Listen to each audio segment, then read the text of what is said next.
Does the winter have you drained and depleted? Do you miss getting out on your bicycle due to the cold, messy winter snow? I'm going to show you how you can get the blood pumping, keep your legs fresh, and possibly even keep the extra pounds off during these winter months. There are 1 million videos out there for advanced indoor cyclists, and this video is intended to be a kickstart for new users and the intermediate users. I will break down the equipment needed and the steps you should take to use said equipment, both for the entry-level/low-tech user and for the intermediate, higher-tech users. Now for the equipment breakdown. For you entry-level users, what you're going to need is a magnetic or a fluid trainer. This is a traditional style trainer. You keep both wheels on your bike, you bolt it onto the trainer, and your wheel spins a roller. You could also use a stationary bicycle that you might have laying around your house, your grandmother's house, that you can go steal. And the only bit of technology I'm going to ask you to grab is a smartwatch or a heart rate monitor you wear around your chest. That's going to help you keep your heart rate in check for the workouts. So the pros to this easy setup is it's easy to use. There's really kind of no technology except for the heart rate monitor. The other advantage is this setup is affordable. You can find a stationary bike online for cheap. You can find an old trainer laying around your house, or come on down for a couple $100, we'll get you set up with a dumb trainer. The cons to this setup is when you're pedaling on these rollers or on these fluid trainers, it does feel like you're pedaling through mud the whole time. There's really no relief, there's no coasting. You gotta keep those pedals spinning and keep the wheels spinning. Now I'm gonna jump into the intermediate user, the power user. So for this, you're gonna need a smart trainer. So smart trainers are a little different. They're a new version of these old school style like roller trainer setups. So what you do is you take your rear wheel off your bike, you bolt it onto the trainer, the chain drives a big flat flywheel, and it's the new version of the original idea. For this setup, you're also gonna want a heart rate monitor or a smartwatch. The pros to this setup is it's a lot smoother. The pedal feels a lot smoother, it's a lot more realistic. When you stop to coast for a second, that flywheel keeps spinning. When you start pedaling again, it doesn't feel like you're pedaling through mud and spinning it up again. It kind of takes off where you left off. The other advantage to this setup is it's a lot quieter. There's not a wheel or a tire spinning on a roller. It's just your chain interfacing with the flywheel, and the flywheels are a lot quieter. The disadvantage to these power trainers are they can be expensive. The trainer I have behind me, the Tax Neo 2T, it's around $1,300. And the other disadvantage to these setups, the smart power trainers are they can be a bit daunting if you're not a technology guru. If you're not technologically advanced, setting them up, getting the Bluetooth working can be kind of a pain in the butt. So whether you're an entry-level user or an intermediate user, two other things you're gonna need are a fan and a towel. So even if it's the middle of January, you're cold in your basement, the last thing you're gonna think about is how am I gonna cool down?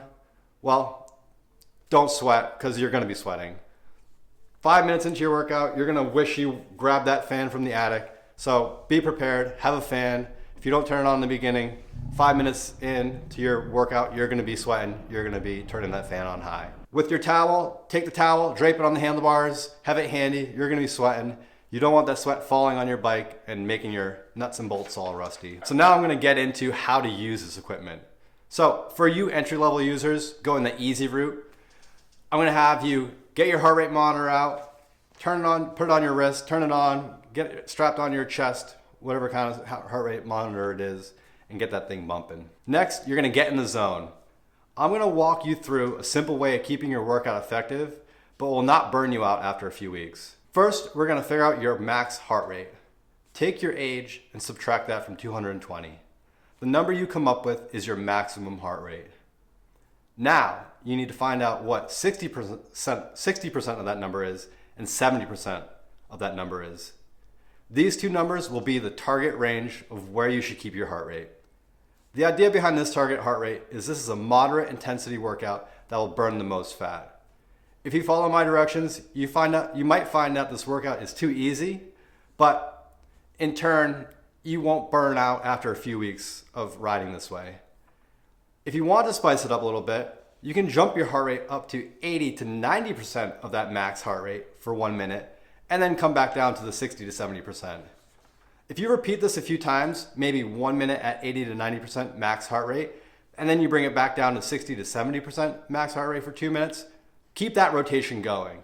You're gonna be feeling the burn, you're gonna be sweating a lot more, but you can adjust how much you spend in the 80 to 90%. Don't kill yourself. I find that music definitely helps keep the motivation high. YouTube is handy. Play a podcast or just play Netflix. Those will all work. Now I'm going to get into the intermediate / the high-tech users. I'm going to walk you through the beginning screens of Zwift. I'm going to show you how to take the rear wheel off your bike and hook it up to your smart trainer. And I'm going to walk you quickly through how you connect your Bluetooth trainer to your device, whether it's your phone, your tablet, or your computer.